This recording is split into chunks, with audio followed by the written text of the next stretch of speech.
Good morning बच्चों, ITI online classes में आपका स्वागत है। मैं नेहा और आज हम इलेक्ट्रिशियन थ्योरी का कुछ नया टॉपिक पढ़ने वाले हैं।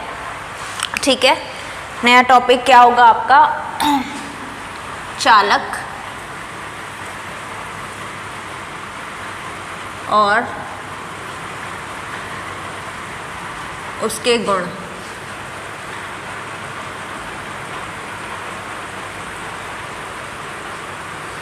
चालक और उसके गुण। ठीक है, इस टॉपिक में आप चालक के बारे में पढ़ेंगे। चालक क्या क्या होते हैं और उनके गुण क्या क्या होने चाहिए। ठीक है, तो चालक की बात कर लेते हैं। सबसे पहले चालक मतलब कंडक्टर, जिसे आप कंडक्टर कहते हैं।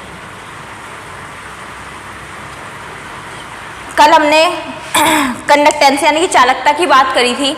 ठीक है, क्या होता था चालकता? चालकता होता था आपका कि वह पदार्थ मतलब पदार्थ का वह गुण जिसमें जो विद्युत धारा को सर्किट में फ्लो होने के लिए सहायता प्रदान करे। ठीक है, वो क्या कहलाता था? चालकता कहलाता था। ठीक है, तो वो किसका गुण होता था? वो कंडक्टर का गुण होता था, यानी कि किसी चालक का गुण होता था। ठीक है भाई, तो अभी हम चालक पढ़ते हैं। चालक क्या होता है? चालक आपका वह पदार्थ होता है जो उसके अंदर से विद्युत धारा को फ्लो करने देता है। ठीक है, विद्युत धारा को बहने देता है, वो क्या कहलाता है? चालक कहलाता है। अब जैसे कौन कौन हो सकता है ऐसा? सोना होता है आपका, चांदी, एल्यूमिनियम, ठीक है, लोहा, ब्रास, तो ये सारे क्या है? आपके चालक है। ठीक है, तो डेफिनेशन परिभाषा लिख लीजिए इसकी। वह पदार्थ जो अपने अंदर से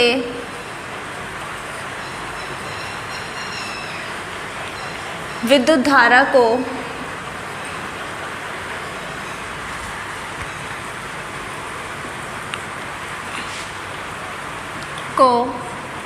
बहने देता है, क्या कहलाता है? कंडक्टर कहलाता है। ठीक है,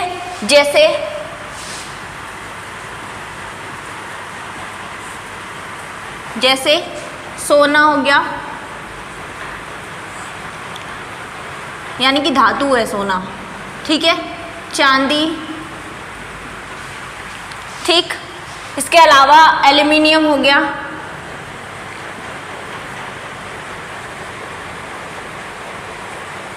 ठीक है भाई।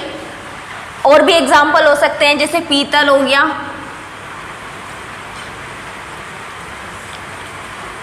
ठीक है, टीन हो गया आपका,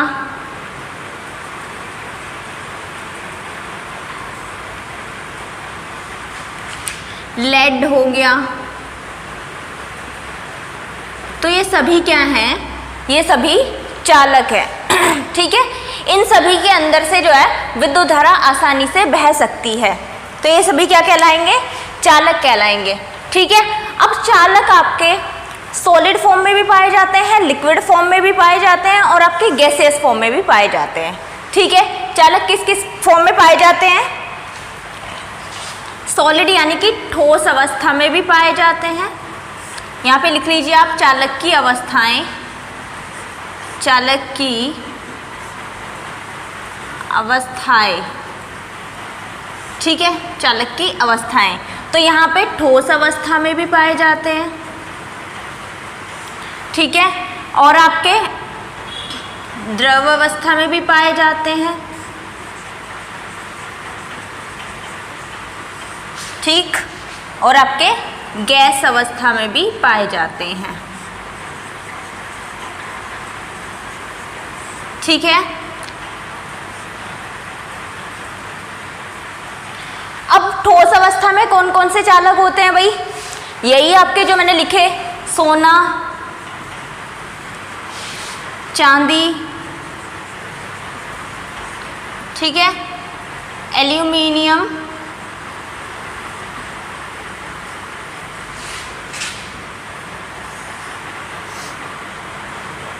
एल्यूमिनियम आपका पीतल हो गया, ठीक है, जिंक हो गया, नाइक्रोम हो गया। नाइक्रोम जो आपका हीटिंग एलिमेंट में यूज होता है, यानी कि हीटर में यूज होता है, केटल में यूज करते हैं हम नाइक्रोम का, ठीक है। अब द्रव अवस्था की बात करते हैं, इसमें वही सिल्वर नाइट्रेट हो गया।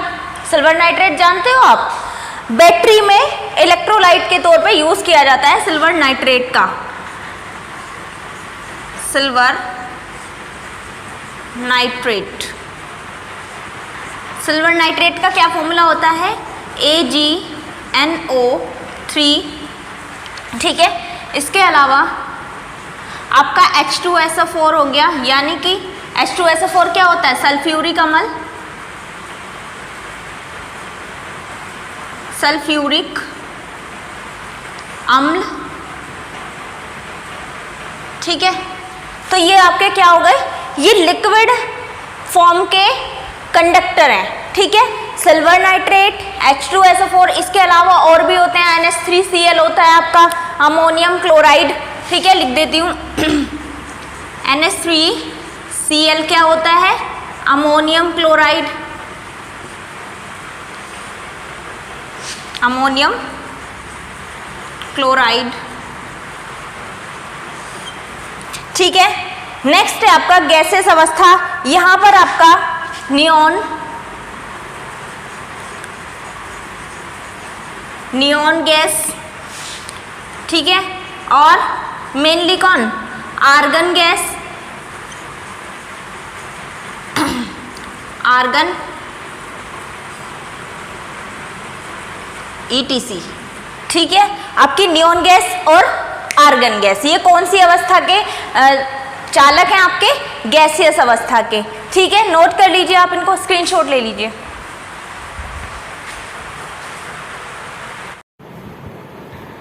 सुपर कंडक्टर की बात करते हैं, ठीक है। सुपर कंडक्टर क्या होता है, तो सुपर कंडक्टर होता है वह चालक, यानी कि कोई चालक होता है, सुपर कंडक्टर की एक चालक होता है जो हमें 99% एफिशिएंसी प्रदान करता है, ठीक है। अब कब प्रदान करता है, इसकी कोई कंडीशन होती है, ठीक है। टेम्परेचर कितना होना चाहिए, तब सुपर कंडक्टर हमारा वर्क करेगा। तो भाई यहाँ पर वह चालक जिसका रेजिस्टेंस एक निश्चित तापक्रम पर, ठीक है, जिसका रेजिस्टेंस एक निश्चित तापक्रम कितना होगा, 0 डिग्री केल्विन होगा या 273 केल्विन होगा, ठीक है। उस पे अगर वो कार्य कर रहा है, यानी कि 0 डिग्री सेल्सियस, 0 डिग्री केल्विन और 273 पे वो शून्य उसका प्रतिरोध दिखा रहा है, तो वो चालक क्या कहलाएगा, आपका सुपर कंडक्टिंग चालक कहलाएगा, ठीक है। डेफिनेशन लिख लीजिए आप, वह चालक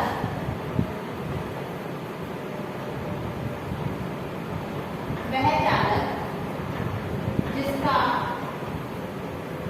प्रतिरोध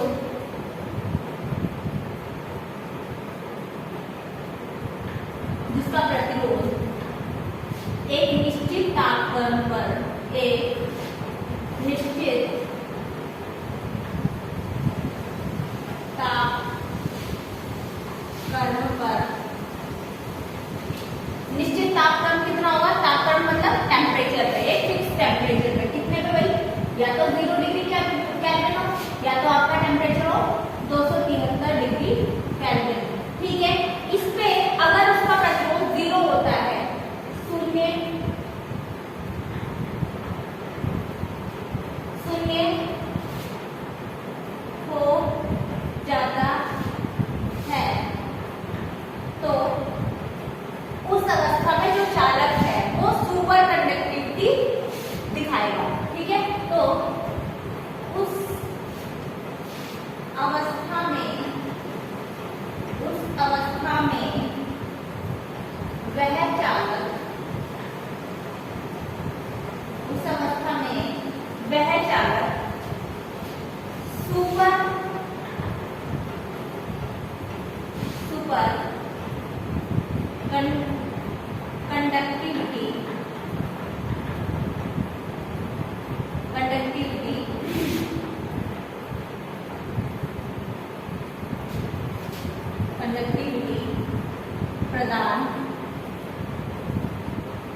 बिना किसी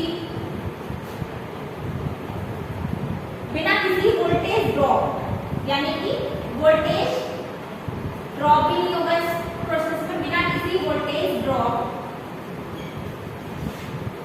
तथा 99.9% एफिशिएंसी पर कार्य करेगा। ठीक है भाई, एफिशिएंसी पर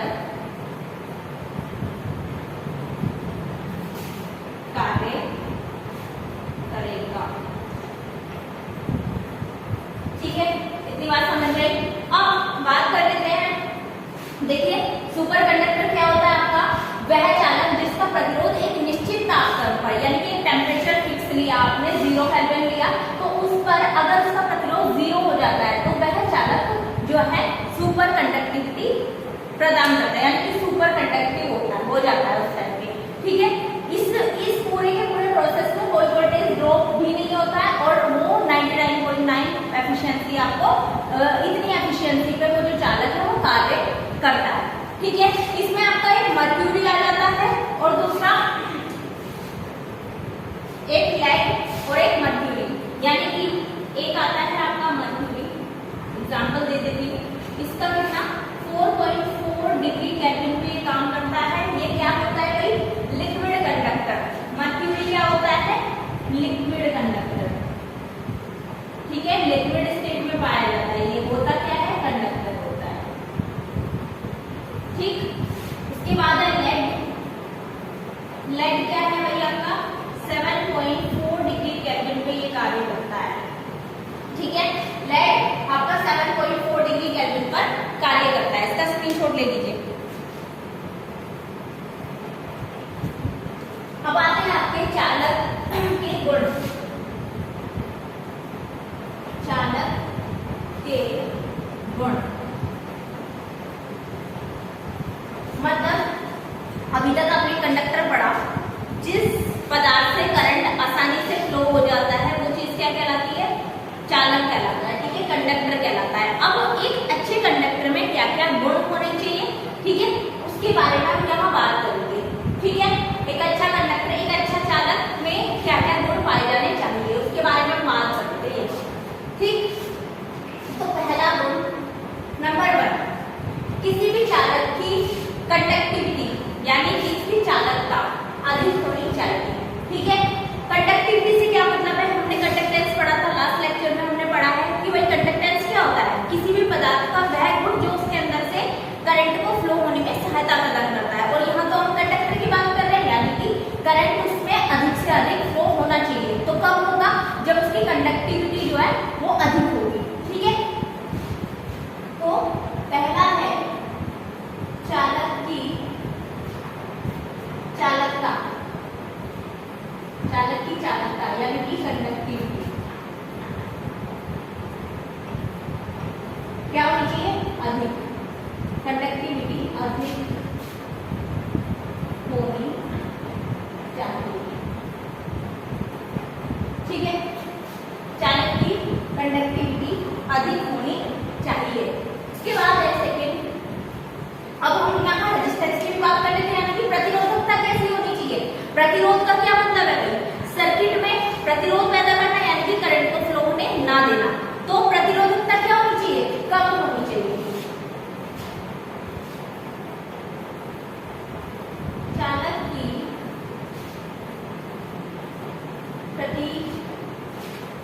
प्रतिरोधकता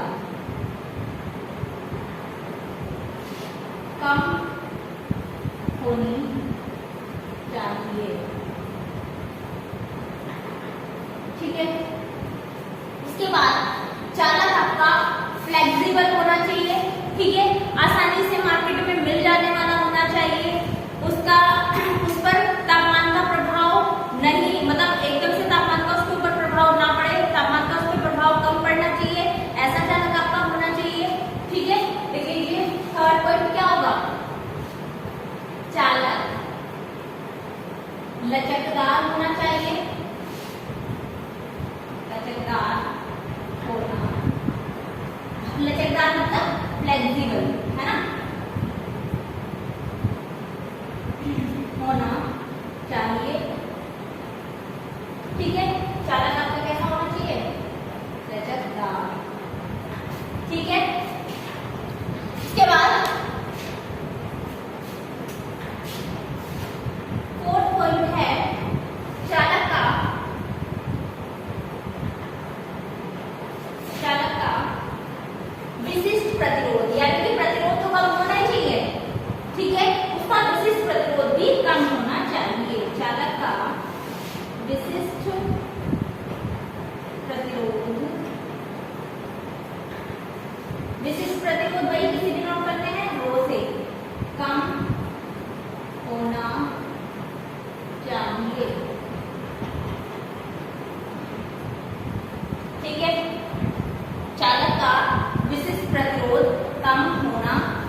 कीमत में सस्ता हो और टिकाऊ हो।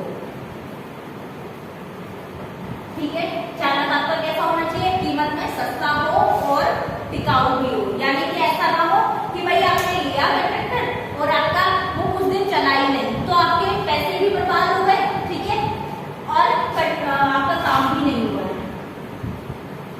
ठीक, और क्या प्रॉपर्टी होनी चाहिए? मैंने कहा चालक के ऊपर बाहरी वातावरण का प्रभाव कम पड़ना चाहिए। चालक पर बाहरी वातावरण का प्रभाव कम या नहीं पड़ना चाहिए।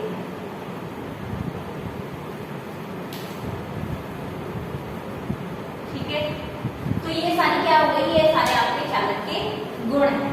ठीक है, चालक की चालकता अधिक होनी चाहिए, चालक का प्रतिरोध कम होना चाहिए, उसका स्पेसिफिक रेजिस्टेंस यानी कि विशिष्ट प्रतिरोध भी कम होना चाहिए। चालक क्या होना चाहिए? लचकदार होना चाहिए, रिलायबल होना चाहिए। ठीक है, कीमत में सस्ता हो और टिकाऊ भी होना चाहिए। चालक ऐसा होना चाहिए जिसके ऊपर वातावरण का प्रभाव ना पड़े। समझ में आया आपको? स्टेज को भी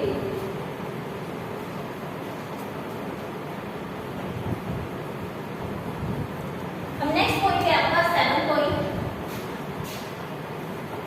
ठीक है, तो चालक का वही टेम्परेचर कॉफिशिएंट भी अधिक होना चाहिए। अभी मैं टेम्परेचर कॉफिशिएंट के बारे में आपको एक्सप्लेन करूंगी।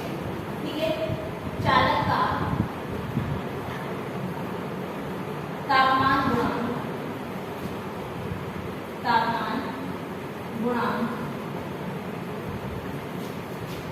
अधिक होना चाहिए, अधिक होना चाहिए। ठीक है, तापमान गुणांक अधिक होना चाहिए। तो भाई तापमान गुणांक होता क्या है?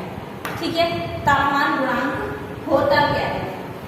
तो तापमान गुणांक होता है कि भाई जैसे आपके पास कोई पदार्थ है, यदि हम किसी पदार्थ के प्रतिरोध में यानी कि किसी पदार्थ के प्रतिरोध में उसका जो टेम्परेचर है उसको कुछ मतलब चेंज कर दो। जैसे मान लो हमारा पदार्थ का जो टेम्परेचर था वो 0 डिग्री सेल्सियस पे कुछ और रेजिस्टेंस था उस पदार्थ का, फिर हमने थोड़ा सा टेम्परेचर बढ़ाया तब उसके रेजिस्टेंस में चेंज आ गया।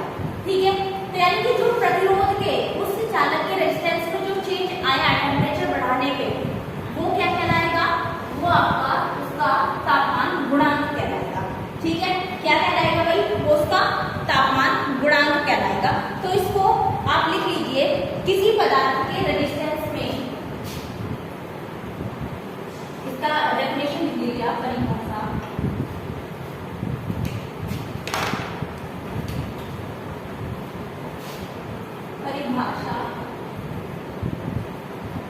परिभाषा में लिखिएगा किसी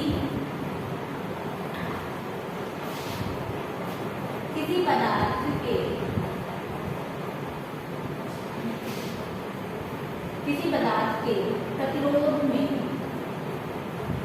किसी पदार्थ के प्रतिरोध में 0 डिग्री सेल्सियस से, प्रतिरोध में 0 डिग्री सेल्सियस से 1 डिग्री सेल्सियस तापमान, 1 डिग्री सेल्सियस तापमान बढ़ाने पर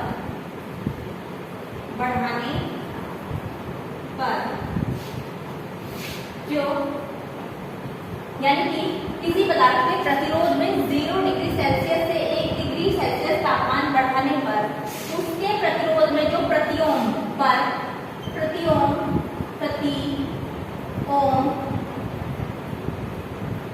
जो अंतर आता है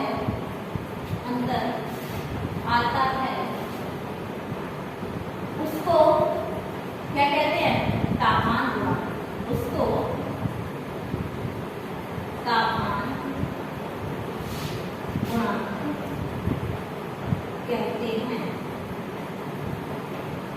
उसको तापमान गुणांक कहते हैं।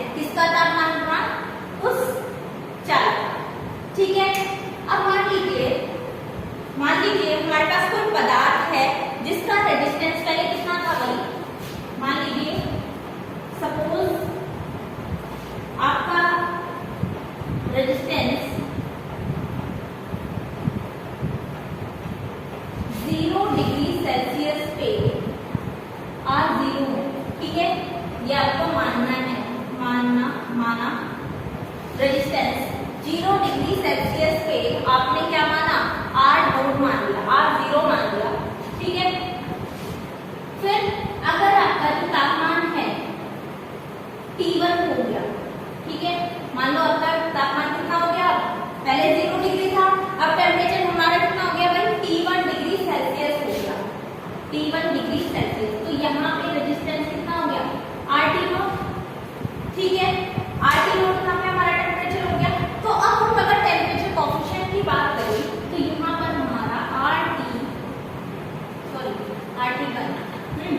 RT1 बराबर R0 1 प्लस अल्फा T1, ये हमारा हो जाएगा फॉर्मूला, ठीक है, ये हमारा हो जाएगा इतना हमारा, ये हमारा जो अल्फा यहाँ पे दिया हुआ है, ये क्या है, ये टेम्परेचर कोएफिशिएंट है। अल्फा क्या है आपका, टेम्परेचर कोएफिशिएंट यानी कि तापमान गुणांक,